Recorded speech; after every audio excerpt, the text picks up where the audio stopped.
Students, welcome back to online companion commerce classes. मैं हूं आपकी teacher Sanchita. I hope all of you are doing well. आप लोग सब कोई अच्छे हैं, घर पे हैं और घर पे ऑनलाइन पढ़ाई भी अच्छे से कर रहे हैं। हम लोग आप लोगों के लिए कंटेंट्स तो बना ही रहे हैं and I hope the contents that we are providing you with are proving helpful for you. आप लोगों को कंसेप्ट उससे समझ में आ रहा होगा, क्लियर हो रहा होगा और आई होप मेरे एक्सप्लेनेशंस भी आपको हेल्प कर रहे होंगे कंसेप्ट को समझने में। मैं अपने सारे वीडियोज़ में आप लोगों को ये बता देती हूँ कि मेरा जो ये नोट्स मैं रेडी करती हूँ, हर एक टॉपिक के नोट्स मैं लिंक के जो भी टॉपिक होता है उसके लिंक के डिस्क्रिप्शन बॉक्स में मैं डाल देती हूँ। उसको आप लोग लिंक को अगर क्लिक करेंगे तो फिर आपको वो नोट्स ओपन होकर आएगा। उस पर टैप करेंगे तो नोट्स ओपन होगा। उसको आप लोग या तो स्क्रीनशॉट लेकर रख सकते हैं या फिर डाउनलोड भी कर सकते हैं। It's up to you. Those notes are going to prove helpful for you. आप लोग जब एग्ज़ाम के लिए प्रिपरेशन करेंगे तो वो नोट्स एक तरह से रिविज़न करने में आप लोगों के लिए हेल्पफुल होगा। If you want you can subscribe and like my channel. आप लोग लाइक सब्सक्राइब करके रखेंगे, बेल आइकन प्रेस करके रखेंगे ताकि जब भी मैं वीडियोस अपलोड करूँ आप लोगों को नोटिफिकेशन मिल जाए। ठीक है, so okay then let's start with our topic today. आज हम लोग स्टार्ट करेंगे एंटरप्रेन्योरशिप 12th स्टैंडर्ड के एंटरप्रेन्योरशिप का चैप्टर नंबर 4 का डे 1 के कंसेप्ट को हम लोग आज डिस्कस करेंगे। चैप्टर का नाम है आइडेंटिफिकेशन ऑफ एंटरप्रेन्योरियल अपॉर्चुनिटीज़ या फिर उद्यमिता अवसरों की पहचान, जिसको हिंदी में कहते हैं हम लोग। फीजिबिलिटी स्टडी इसको कहते हैं। आइडेंटिफिकेशन ऑफ एंटरप्रेन्योरियल अपॉर्चुनिटीज़ में क्या होता है, बेसिकली फीजिबिलिटी स्टडी किया जाता है। ये फीजिबिलिटी वाला टर्म हम लोगों ने पहले क्लासेस में डिस्कस किया हुआ था। What do you actually mean by feasibility? Feasibility मतलब डूएबिलिटी ऑफ अ सर्टेन प्रोजेक्ट। यानी कोई भी एंटरप्रेन्योर अगर नया कोई प्रोजेक्ट टेकअप करता है या कोई भी अवसर को वो लेना चाहता है आगे उसमें एंटरप्राइज सेटअप करने के लिए या बिज़नेस आगे बढ़ाने के लिए, तो उसका सबसे पहले उसको क्या करना होता है, फीजिबिलिटी स्टडी करनी होती है, यानी व्यवहार्यता अध्ययन करना होता है।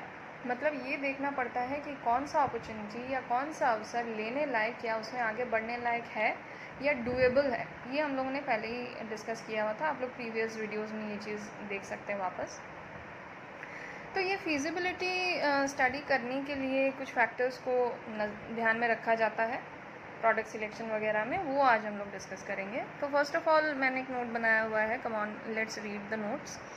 Entrepreneur senses the opportunity. सबसे पहला स्टेप क्या होता है कि एंटरप्रेन्योर जो अपॉर्चुनिटीज़ उसको बिजनेस एनवायरनमेंट से मिलती है उसको वो सेंस करता है, यानी अवसर बोध जो हम लोग पढ़े हुए हैं इससे पहले, अवसर को बोध करता है। अवसर के बोध को सेंसिंग कहा जाता है, यानी अपॉर्चुनिटीज़ को वो स्टडी करता है और समझता है। Then he selects an opportunity. जो भी अपॉर्चुनिटी उसे लगता है कि अच्छा है, वो टेकअप कर सकते हैं, उसमें बिज़नेस आगे बढ़ा सकते हैं, एंटरप्राइज सेटअप कर सकते हैं, वैसे अपॉर्चुनिटी को वो टेकअप करते हैं। Then he collects information and related data. जो भी बिज़नेस करना है हर एक बिजनेसमैन को या एंटरप्रेन्योर को उस बिज़नेस से रिलेटेड हर एक माइन्यूट डिटेल्स एंड हर एक minute information and data collect करना पड़ता है ताकि वो बिज़नेस में मार्केट में अच्छा फंक्शन कर सके। Then there is selection of products और सर्विसेज। जाहिर सी बात है, आप बिज़नेस करेंगे तो आप सोसाइटी को कुछ प्रोडक्ट या सर्विसेज ज़रूर डिलीवर करेंगे। कुछ ना कुछ सर्विसेज या कुछ ना कुछ प्रोडक्ट में आप डील करेंगे, तो उत्पादों एवं सेवाओं के चुनाव का निर्णय किया जाता है। यही टॉपिक जो है उत्पादों एवं सेवाओं के चयन का निर्णय, यानी selection of products and services is what we are going to discuss in today's class. तो कौन सा प्रोडक्ट चुनना है या कौन सा सर्विस लाइन चुनना है, कौन सा प्रोडक्ट लाइन चुनना है जिसमें आगे एंटरप्रेन्योर को बिज़नेस सेटअप करना है, ये डिसाइड करने से पहले क्या क्या बातें ध्यान में रखी जानी चाहिए, ये यहाँ पे मैंने नीचे लिखा हुआ है एज इन नोट्स। तो हेडिंग है आपका factors considered while selecting a product और सर्विस। उत्पाद या सेवा का चुनाव करते समय ध्यान देने योग्य बातें।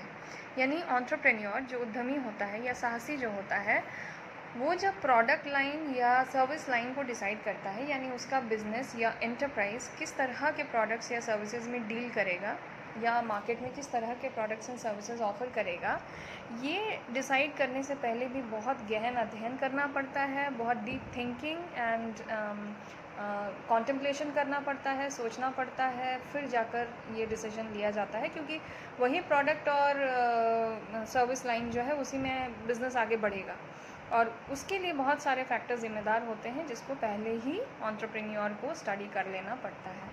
तो the first factor that the entrepreneur considers, उद्यमी जो पहला फैक्टर देखता है प्रोडक्ट या सर्विस के चयन करने से पहले, that is identification of the market, यानी बाजार का निर्धारण। कौन से बाजार का निर्धारण? They are talking about the target market. What do you mean by target market?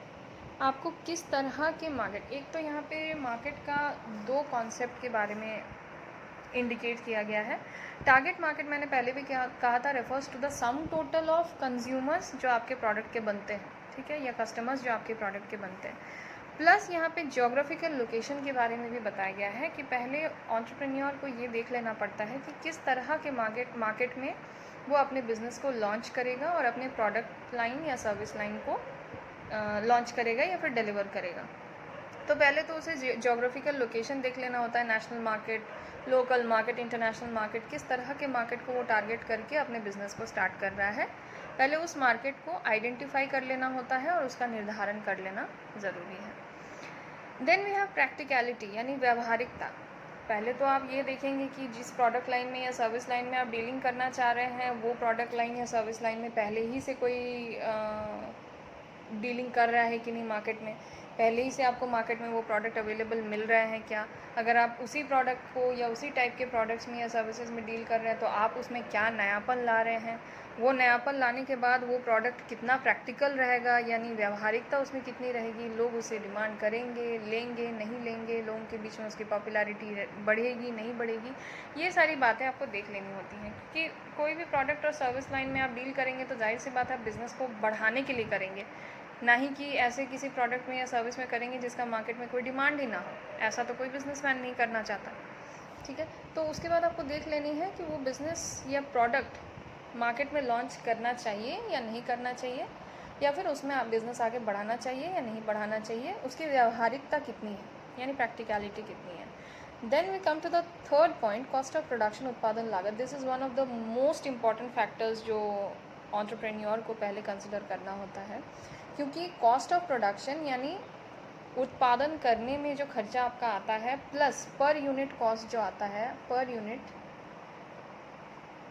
Cost यानी एक इकाई का या एक यूनिट ऑफ द प्रोडक्ट का कॉस्ट बनाने में आपको कितना खर्चा पड़ रहा है, ये भी बहुत इंपॉर्टेंट है, क्योंकि that is directly proportional to the rise in price of the product. Okay, आपका प्रोडक्ट का दाम कब बढ़ते जाता है? जब आपका प्रोडक्शन का दाम बढ़ते जाता है, यानी प्रोडक्शन में जो खर्चा आपने लगाया है, उत्पादन में जो खर्चा आपने किया है, वो जैसा होगा उस हिसाब से आप प्रोडक्ट का प्राइस या MRP सेट करेंगे। अगर आपका प्रोडक्शन कॉस्ट ज़्यादा लगा है तो आपको MRP से ही उसको रिकवर करना है, तो MRP भी आपका जाहिर सी बात है बढ़ जाएगा। तो कॉस्ट ऑफ प्रोडक्शन आपको देखना है कि जिस तरह के प्रोडक्ट लाइन को या सर्विस लाइन को आप चूज़ कर रहे हैं उसमें कॉस्ट ऑफ प्रोडक्शन कम रहेगा, ज़्यादा रहेगा, मार्जिनल रहेगा, that also has to be taken into consideration, ठीक है। क्योंकि बहुत ज़्यादा प्राइसी प्रोडक्ट आप मार्केट में लॉन्च करेंगे तो that leads to a fall in demand of the product, demand उसका गिरने लगता है, क्योंकि बहुत ज़्यादा महंगे प्रोडक्ट्स हर एक इंसान डिमांड उसका नहीं करता। ये भी चीज़ आपको कंसिडर करके चलना होगा। Then we have competition. Competition यानी आपके प्रोडक्ट का कोई सब्सटीट्यूट ऑलरेडी मार्केट में अवेलेबल है या नहीं है, आपके प्रोडक्ट का कोई और कॉम्प्लीमेंट्री प्रोडक्ट अवेलेबल है या नहीं है, ये सारी बातें आपको देख लेनी होती हैं, ठीक है। आप ऐसे प्रोडक्ट या सर्विस लाइन में डील कर रहे हैं जिसका ऑलरेडी मार्केट में पहले से कंपेटिटर्स मौजूद हैं, अगर मार्केट में ऐसा है तो फिर आपको अपने स्ट्रैटेजीज़ को भी बहुत स्ट्रॉन्ग बनाने होंगे ताकि आपको कंपटीशन फेस आप उसको कर सकें। तो फिर वो भी देख लेना होगा कि कंपटीशन का लेवल कैसा है, आप उसके लिए रेडी हैं या नहीं हैं, आपके पास कंपटीशन फेस करने के लिए, कंपेटिटर्स को फेस करने के लिए स्ट्रैटेजीज़ हैं या नहीं हैं। Then you finally decide which kind of product और service line you are going to choose for your business. 5 number है अवेलेबिलिटी ऑफ रॉ मटेरियल्स। जिस प्रोडक्ट को आप लॉन्च करना चाहते हैं या जिस प्रोडक्ट में आप बिज़नेस करना चाहते हैं, उस प्रोडक्ट को बनाने के लिए रॉ मटेरियल्स या कच्चे माल इजीली अवेलेबल हैं या नहीं है। अगर अवेलेबल नहीं है तो आपको मंगवाना पड़ेगा, मंगवाने में खर्च कितना पड़ेगा, बहुत ज़्यादा खर्च पड़ेगा तो उत्पादन का लागत बढ़ जाएगा, यानी प्रोडक्शन कॉस्ट बढ़ जाएगा। वो भी फैक्टर्स कनेक्टेड है, ये फैक्टर दोनों कनेक्टेड है। उत्पादन लागत बढ़ेगा तो जाहिर सी बात है MRP बढ़ेगा, उसके लिए आप रेडी हैं नहीं हैं। These are the basic factors which have to be considered while selecting a product or service line for a new business enterprise.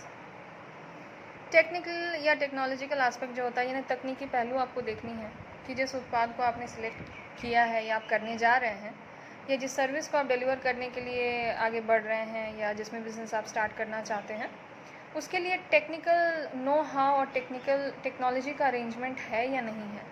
किस तरह की टेक्नोलॉजी लगेगी आपके उस प्रोडक्ट को बनाने में या आपके उस सर्विस को डिलीवर कराने में, वो भी आपको देख लेना है। आपके पास उस तरह की टेक्नोलॉजी का अरेंजमेंट है या नहीं है, that also has to be taken in to account. अगर है तो आप आगे बढ़ेंगे, अगर नहीं है तो आप कोई दूसरा विकल्प सोचेंगे। Then we have point number 7 which is possibility of earning profit. कोई भी बिज़नेस, ये बात मैंने बहुत बार कही हुई है, बिज़नेस मतलब ही प्रॉफिट कमाना एंड रिस्क टेकिंग। तो बिज़नेस आप करते ही हैं so that you can earn profits. आप समाज सेवा के लिए अगर करेंगे तो फिर वो बिज़नेस नहीं कहलाएगा। तो पॉसिबिलिटी ऑफ अर्निंग प्रॉफिट्स, आप उत्पाद को जो आप चूज़ कर रहे हैं या सिलेक्ट कर रहे हैं, वही आगे चल के डिसाइड करेगा कि आपके बिज़नेस को प्रॉफिट्स कितना होगा, कब होगा और कैसे होगा। क्योंकि बिज़नेस आपके प्रोडक्ट से ही जाना जाएगा ना, आपके सर्विस से जाना जाएगा। तो आपका सर्विस या आपका प्रोडक्ट कैसा है, that will decide your future possibility of earning profits through the business. So these are all the 7 factors that have to be considered by an entrepreneur before selecting a product or service. उसको पहले ये 7 factors को consider करके देख लेना होता है कि ये 7 फैक्टर्स में कौन कौन से फैक्टर्स को वो सही तरीके से अरेंज कर पा रहा है, या ये सारे फैक्टर्स को किस तरह से हैंडल करना है. So I guess today's topic is clear to all of you. बहुत सिंपल सा एक टॉपिक था, छोटा सा टॉपिक था, एंड आई होप कि मैंने बहुत क्लियरली आप लोगों को मैं समझा पाई हूँ टॉपिक. इसका जो नोट्स है, ये जो नोट्स मैंने बनाया है, इसका लिंक मैं डिस्क्रिप्शन बॉक्स में डालूँगी, जैसे कि मैं हर एक वीडियो में करती हूँ. ठीक है, आप लोग उस लिंक को क्लिक करेंगे या टैप करेंगे तो आप ऑटोमेटिकली रीडायरेक्ट हो जाएंगे उस लिंक के तरफ. फिर आप उस लिंक को खोल सकते हैं. लिंक को खोल के फिर उस नोट्स को या तो आप डाउनलोड कर लीजिए या फिर उसका स्क्रीनशॉट ले लीजिए. ठीक है.